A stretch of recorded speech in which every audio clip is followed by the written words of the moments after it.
Welcome to the New South Wales Government's Business Connect webcast on business disruption. My name is Steve Waite, a Business Connect advisor and CEO of the Business Centre.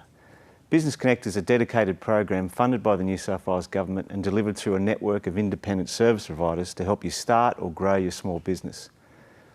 Use of smart technology from software, apps and platforms through to devices and artificial intelligence are now all prevalent across the New South Wales economy, but not just in large corporates, but also in small businesses.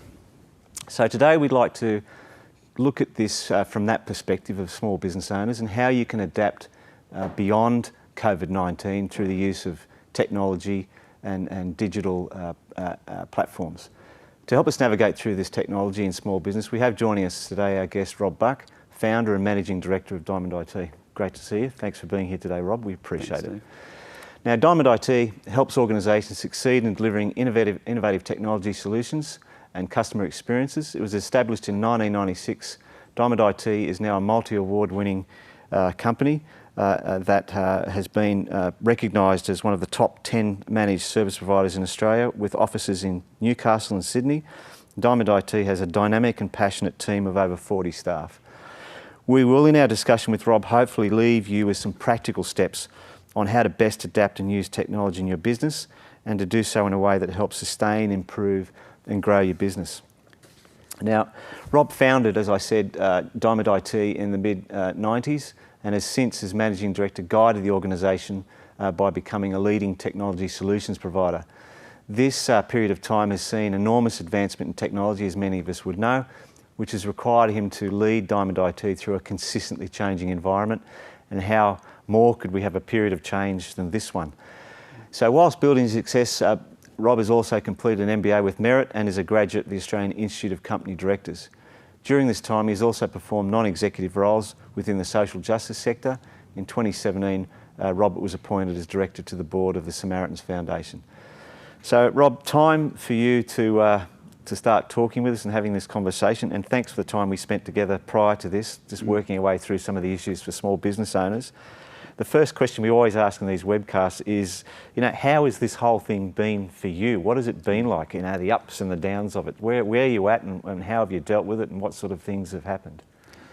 It's unbelievable, I think, both from a personal level and a business level, and I sort of reflect back on, 6 months ago when it really hit. Yeah. And I remember having a coffee with someone, and that was when the toilet paper crisis was on. And Yes. They were saying, oh, how's it affecting you? And we're like, oh, it's a bit difficult to get some stock, but not really. And I remember sending a person a message about 2 weeks later and saying, can you believe we're laughing about this 1 minute, and 2 weeks later we couldn't have that coffee in the first place because we were in lockdown. But for us, it was an interesting period because we'd just moved and we'd acquired our premises at Warrabrook, and we had quite a tight time frame for that move and the fit out. Yeah.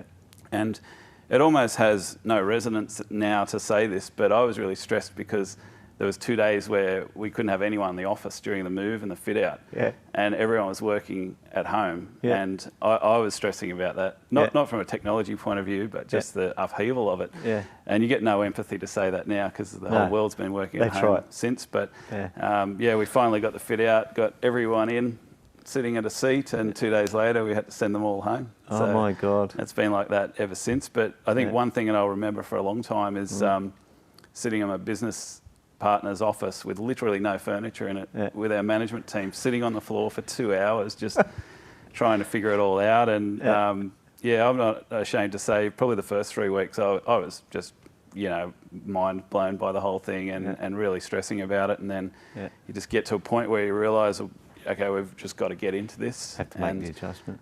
I think now is kind of almost like an echo of that from 6 months ago, with a lot of the government stimulus either backing off or completely or partially, and that uncertainty of what's this going to look like again now. We've sort of been in this little bit of a bubble for 6 months. So in regard to, and this is one of the things we spoke about, and I've got some of our notes that we put together. So you said also that you had that specific issue of having to move sites, which would have been a nightmare, I guess, in that environment, as you said. But you also said, just in regard to the way you focused around customers and your approach to that. So how did it affect that part of your business?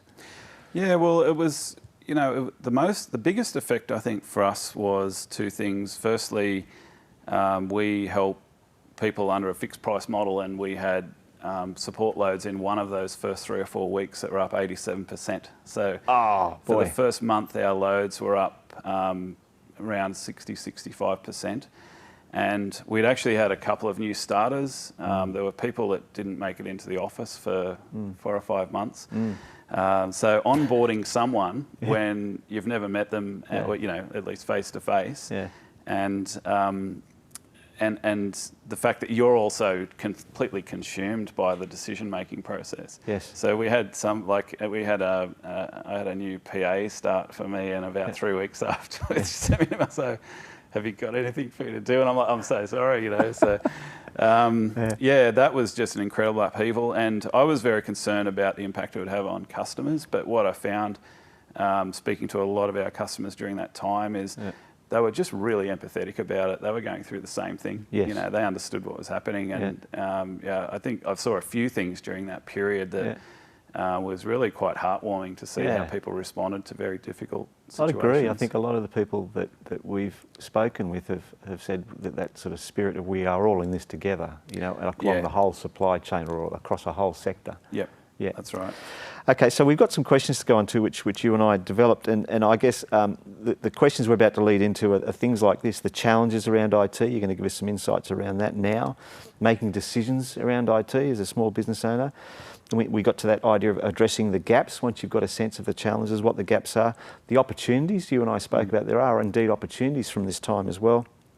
The specific area which you've broken down to us really well in regard to the phenomena of working from home, and then concurrent with that, you know, the issue of staff performance and productivity and attendance and safety, all those elements of working from home, and how technology can play a part from all of these. So let's get to the first question, and this is the challenge of IT question. So you've broken this up into two specific areas which you're going to talk on more, but maybe just generally we'll just set this up. So what are the greatest challenges facing small businesses right now, in your view, when it comes to IT, both now and travelling through this COVID journey? So what are they generally? And then we'll take a dive into those two areas that you spoke of.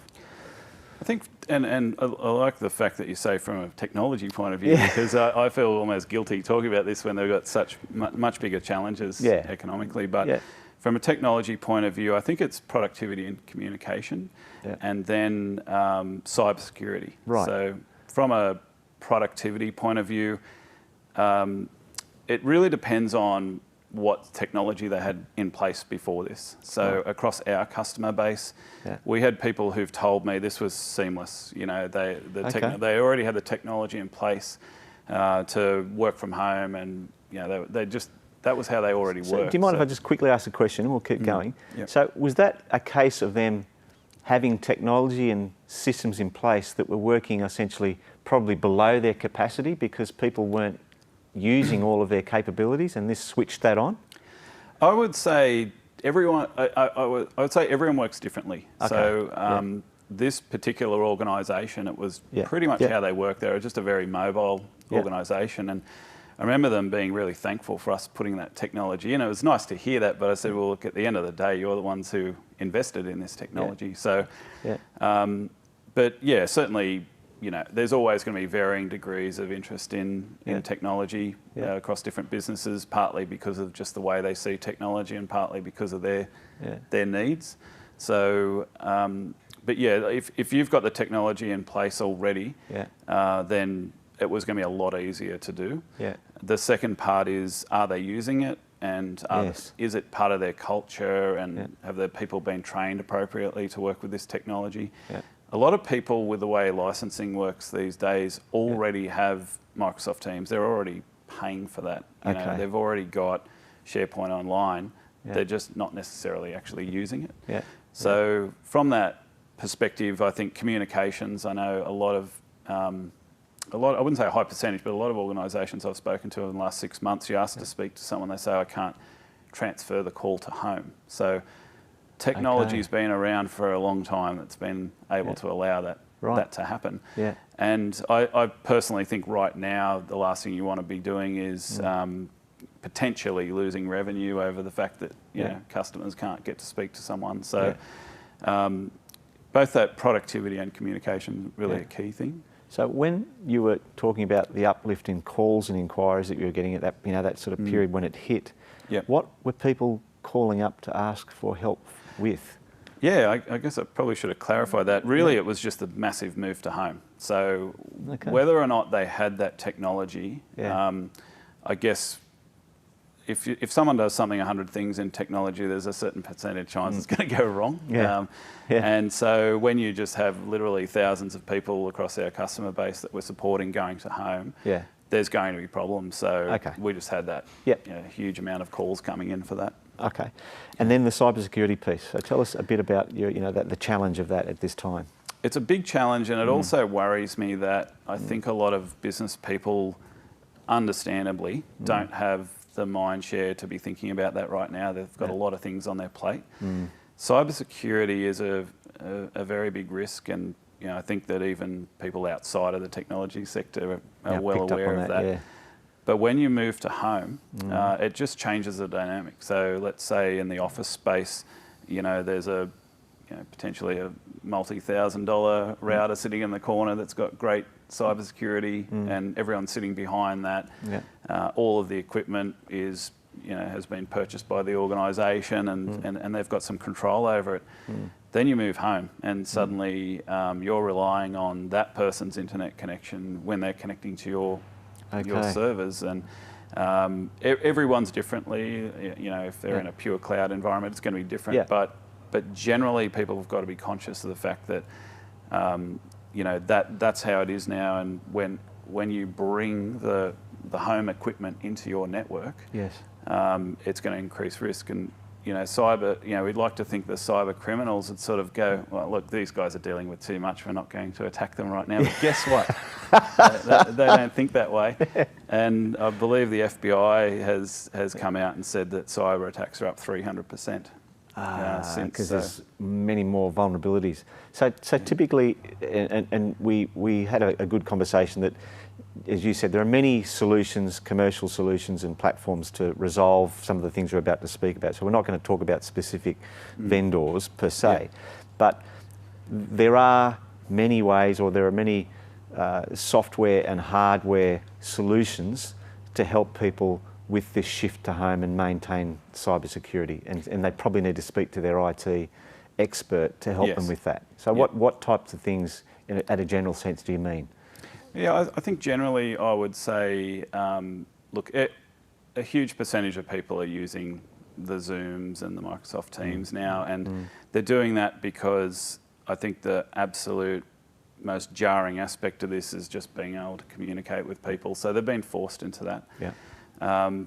But there's other technologies that can help them work more productively, and you know, I think we'll talk later about you know, sort of how to monitor performance. And they definitely need to be talking to their experts about that, and asking them not so much for a technical solution, but this is my business problem. Talk to them in that perspective. I know that when I'm talking to customers, sometimes they find it hard to talk to the techie and elevate beyond tech. You know, and I think a lot of IT businesses are prepared to have that business conversation with them, and that's where we can get the technology to actually fix that rather than the other way around. That's a good insight, because it would be the same in regard to whatever financial systems you have in place, or marketing systems, or HR systems. You don't need to define the speciality of it. You need to define the specificity of the problem for that particular part of your business, don't you? So it's a good point. Yeah, I think, you know, sometimes, and it's a bit of a quirky example, frankly, but I sometimes say to people, do you have a pen department? You know, and they always have a kind of a slightly taken aback response. And I say, well, look, you use pens, don't you? So you should have a pen department. And that's kind of how people see IT at the moment. It really is a tool that people are using right through everything they do. And they shouldn't have that mindset of, okay, we've got to tick that box and have IT in good shape. It should be what is required for the business, and then flip that on its head from there. Okay, we're going to go on to the next question. We just got one coming through live, so I'll just have a look at that. All right, Jerry asks, how do I go about doing a tech audit in my business. I want to see if I can streamline my business and don't know where to start operations or CX. So is there any way or any suggestions you've got around doing a tech audit? Yeah, well, look, you know, depending on the organisation, they'll either have those skills either in or out. Yeah. So I think the key I would recommend to Jerry is that if you ask a technical person to do an audit, they're going to be looking at things from a very technical perspective. So they're going to spec out exactly what you've got. Yeah. I think give them guidance into what you're trying to achieve so they can focus on certain areas, say, for example, cybersecurity. Yeah. You know, maybe it's you need better business information. Yeah. So an audit in its traditional form is going to tell you exactly what's in the network. Yeah. And chances are you're going to get 10 to 15 pages of highly technical stuff. Doesn't address what your needs are. I think the key is, and you know, there was a note there about CX. So just to ensure you're guiding that person. I mean, ideally using a consultant. It depends on the organisation whether they can afford to engage someone like that. But a consultant who's going to come at it from that business point of view, and you know, if they're looking at customer experience, then you know, literally talking to some of your customers, you know, talking to people at the coalface. You know, again, this is where I'm saying that IT businesses can go beyond that tech and start to bring that in. So that's probably what. Okay. Hopefully that answers the question. All right, we'll come back to some of those other questions lately. So I just want to get on to our next question, which I've called the IT decision-making question. So we started talking about some specific areas around challenges, but this question is more about what sort of decisions do business leaders need to make at this time in regard to that? So that information noise, customer life threatening versus cyber, freaking out versus figuring out, these sorts of things. So give us a sense of that.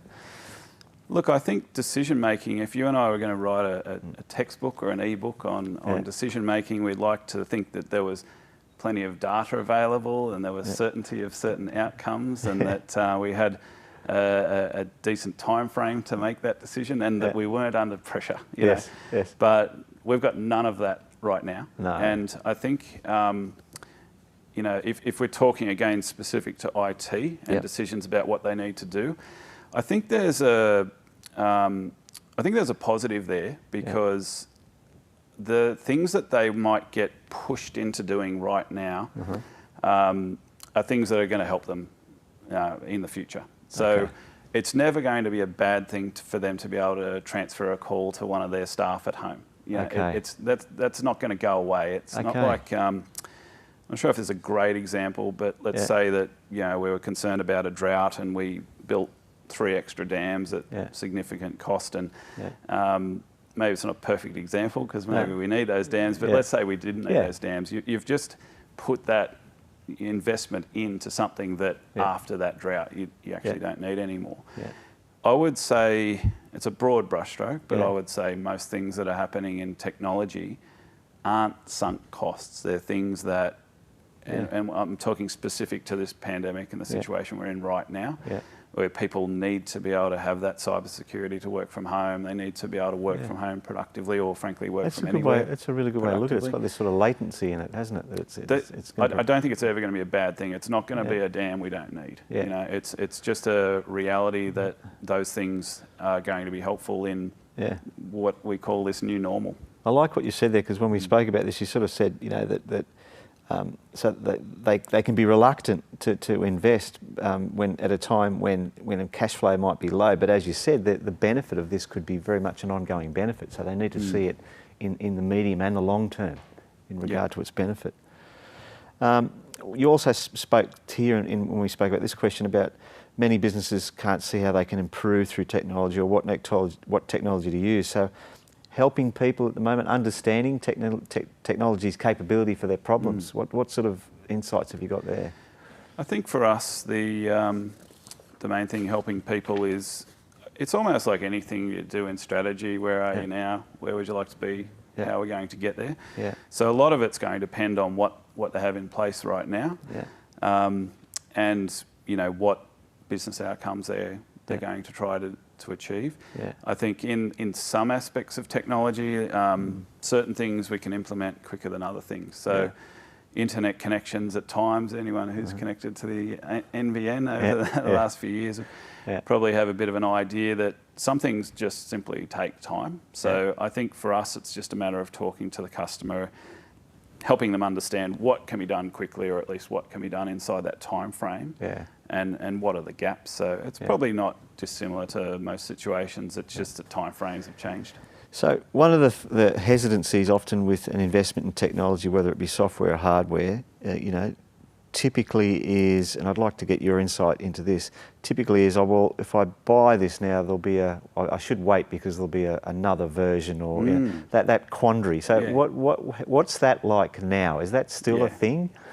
That's it's kind of got me smiling a little bit because, I've been in this sector for a long time, and it probably used to happen a lot more when hardware was really completely insufficient for what we were using it for. And I remember when what was called Pentium technology came out and showing people that no matter how fast they typed, it could actually keep up with them.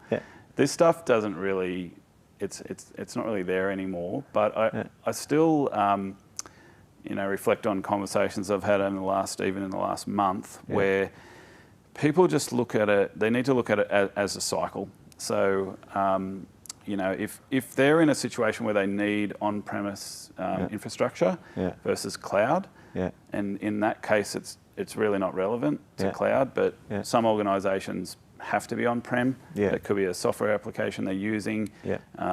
Some people just frankly aren't comfortable with cloud environment. Just look at it as a cycle. So, it's probably pretty aggressive to roll that equipment every 3 years. 4 years is probably pretty standard. 5 starts to become a little bit long in the tooth.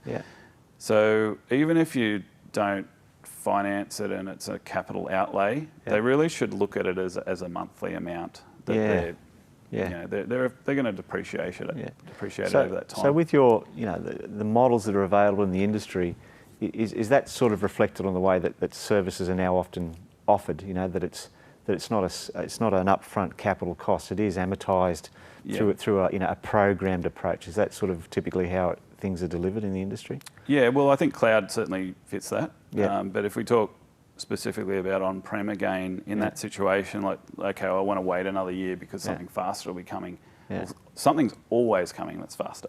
And if you're now lugging equipment that's causing a lot more problems and productivity issues, it might sound sort of like I've got incentive to advise people to do it quickly, but we have we've got the stats, and it marries up with everything that happens in the industry. Once you go past 4 or 5 years for equipment, you absolutely are going to have more problems, and there's going to be more risk, and you're basically paying more for it. And I guess the people in the industry are very much,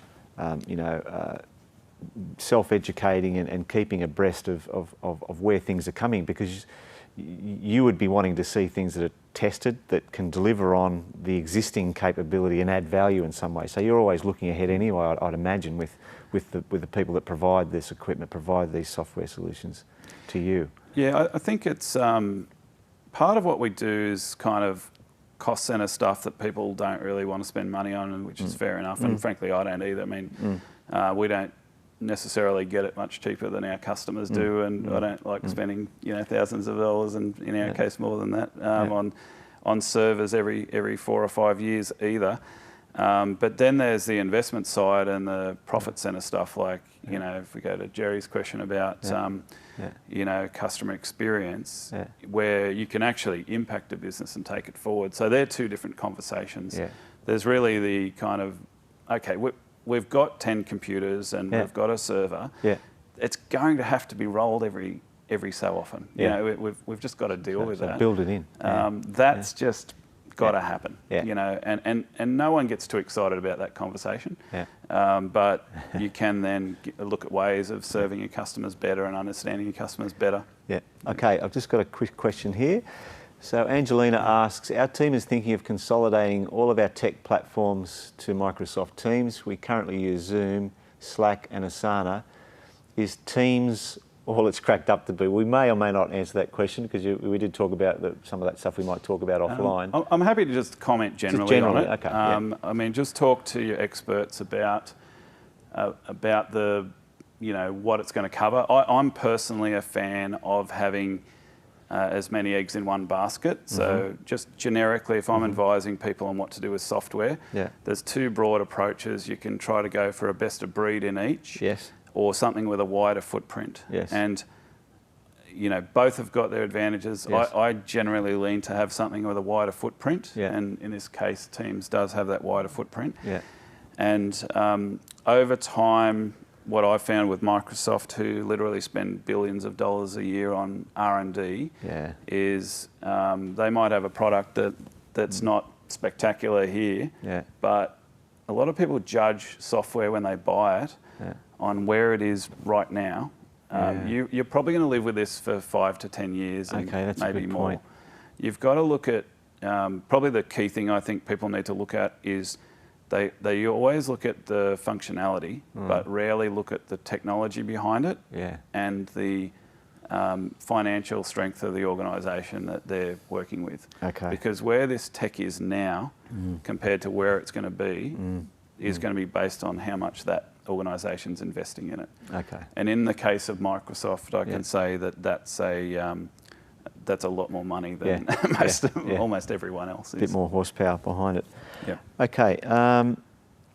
This next question is about, if we can dwell a little bit further here, what more can businesses can they do now, and how have you been helping them at this particular point? So what can they do now in terms of the gaps, and how can you help them? Yeah, I think it's probably almost a question of what we were doing a few months back, and the fact that people were just forced into this change. But now I think it just comes down to as the dust is settling. Okay, we've discovered now that, let's use the example of Teams, that we had this piece of software we're already paying for as part of our subscription, and now we're using it, and I think a lot of people have enjoyed that. Well, what else have we got that potentially could be providing productivity gains? So have a chat to your IT experts about what else have I got that I could be using. So a bit like a question we had earlier about an audit or taking stock. Really, this may well be an opportunity to really talk to your IT expert to say, well, I know better now how this particular situation or disruption's affected me. Can you help me understand what capability I've got?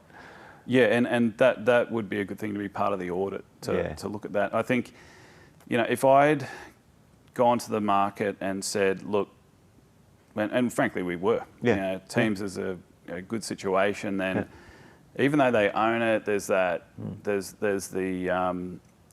there's still a buy-in that's got to happen, and there's that culture shift. And around Teams and Zoom, everyone just got forced there. You mentioned me being on the board of a not-for-profit. All of our board meetings have been on Teams since the pandemic. What people haven't necessarily been forced to do is another thing that I think they could be doing a lot better is with something like a product that sits alongside Teams as SharePoint Online, where they can get at their documents from everywhere. This is not something that people have been pushed into, but they're probably thinking, well, I need that file that I've left at the office, or it's on my laptop, or what version of this file are we working on? These things happen to people all the time. The pandemic's not forcing them there, but it's giving them a little bit of an idea of the downsides of being in that environment. That exact same thing can be done as well, and I think that's what people really hopefully get out of this. The most positive thing is being able to work from anywhere. For me, we've been using this tech for a longer than I'd like to admit. I was using, I started computer engineering in the early 90s, and I was talking to people in America over computers, and trying to explain it to people and email and things, and I remember them just looking at it, they had no reference point for it, and now it's just, this is what we do. So I think the key is just to go, well, look, what else can we do better? Even if we're not forced there. I think you made a good point about this dispersion and this disconnectivity and the loss of sort of uniformity in one place at one time. This is not going away. you know, in terms of switching calls, working on files at different times in different places with different people, and that SharePoint, as you say, has been sitting there somewhat underutilised. A lot of people are paying for it. Yeah, You know, it's part of the subscription. Yeah. The main thing they want to get at is, and this is obviously a Microsoft platform, but yeah, they want to get their email through Outlook, and they want to be able to use Word and Excel. Yeah. But they've actually got all this other stuff that's got it coming along with that. And it's making it so much easier to work in, you know. Can I remotely. indulge a little time here, just for you, because you've thrown that word out a couple of times. Some of us know what SharePoint is conceptually. Okay. Some of us don't. As you say, it go comes there. along, I don't know what that is, I'll press that button. Yep. Can you have a go for us to share with people that are tuning in? What is SharePoint? Its primary role is document management, and the IT industry uses that to mean a structured way to keep all of your files. So, you know, often what people will do is they need to use that document and they might just save it on their computer. But there might be other people in the organisation that need access to that document. And let's look at the example of a procedure, for example. So someone's got written a procedure for something that people need to do on a regular occasion, and a new person comes in and let's say they print that procedure out and they make their own notes on it, and they effectively improve that procedure, but it's all sitting on a piece of paper. Or they copy it onto their local computer and they play around with it. Well, in a document management environment, it's centralised, and there's a lot to this, but they you know, you can set it up so only management can approve changes. They can have changes proposed to managers, and they go, yeah, I think that's right. And then now everyone can see that document. You can have 3 people working out of the same document at the same time. That's different to what we call the file system, where they've just got it all sort of stacked up in either on their computer or on a server somewhere, where they actually can't do these things. So it's been sitting there the whole time for many people in their licence, and they just need to start using it. SharePoint, you'd need probably a bit of guidance. Some more technically proficient people would be able to sort of kick it off themselves. And as you say, probably come to the IT person with the problem that you've got, which is I've got staff working on documents, or I want to have a safety plan that I need everyone to access as it evolves with differences in regulation or phases of the pandemic. But it does that. It sort of addresses that whole issue of communication, and I guess it also addresses security. Absolutely. So I think one of the things that happens with cloud is, and certainly people are more comfortable. You know, I think I said the other day, like we used to say, the future is cloudy because you know, it's where it was going, and a lot of people were a bit confused by it. But look, the security that Microsoft can put through their data centres, both physical and cyber security, is more than you could ever do yourself. Okay, so at the very least, if you switch across to SharePoint, you're going to be able to put a lot more robust protection and access. You can be able to control both of those elements. And look, again, like sometimes it's the perception that it's not going to be as safe there, but we can, when I say we, the sector can back it up and take a lot of that out of your hands. Okay, we've got a question before we move on. We're getting close towards our last questions, but we've got a good question here, and as much as you're able to, it could be some of the horror stories that you've heard, but where are the main risks for small businesses regarding cybersecurity? And have you got any, without naming names, any examples of where things have gone horribly wrong because of poor cybersecurity? Unbelievably, and I think, look, the first thing I think they need to do, especially if they've got a turnover of over 3 million, is understand the legislation around this now. Because in early 2018, governments around the world, including ours, decided to put more onus on the business in terms of people's information and privacy. And so I think the key thing I think people really need to understand is, because I've heard plenty of people say, why would they go after me? And there's 2 parts to that. The first one is they're digitally door knocking. They're not necessarily coming after your organisation. There's these things called bots that are out there, and they're just basically knocking on doors, and when they find one that's got a crack open, they go in there. The whole thing's automated. They're not attacking you. The second thing is, well, maybe they are attacking you. And that started to happen more and more, where if they can get inside your organisation, they're watching emails.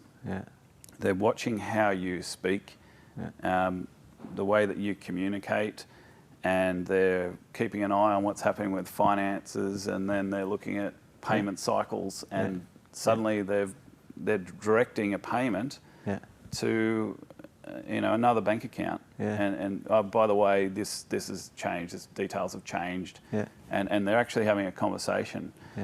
Maybe the scariest thing is often this is happening. It's not even in your organisation. It's someone else has got this cyber attack, and they're the ones sending you saying, "Oh, can you change the bank details on this?" This literally happens all the time. So I think the other thing is, everyone thinks it's a technology problem, but 65% of attacks, above 65% of attacks, are now directed at the user. Because ransomware, which is probably not as getting as much attention as it previously was in the last few years, where they encrypt and put a password on all your files, and then you have to pay a ransom to get it back. Well, basically, if you've got a spreadsheet that's got some confidential information and you would like to encrypt and put a password on that, you can do that. And as an IT provider, I'm not going to stop you doing that. So we can't, well, we've got ways that we do actually stop this, but for a lot of businesses out there, they're basically using the user they've got permission to encrypt all these files. So the key is to be, I think that they've got to understand, I think definitely get a bit of an idea of what's going on with notifiable data breach legislation. Because I've been in boardrooms in the last few months where people have, there was a lot of fuss made about this a few years ago, but it's kind of come off the ball, and they don't realise that there is literally fines and for criminal, both criminal, and corporate risk. So I think the risks are, in terms of functionally, it's the ransomware still out there, payment diversions out there. I've heard a story of literally in the millions that happened.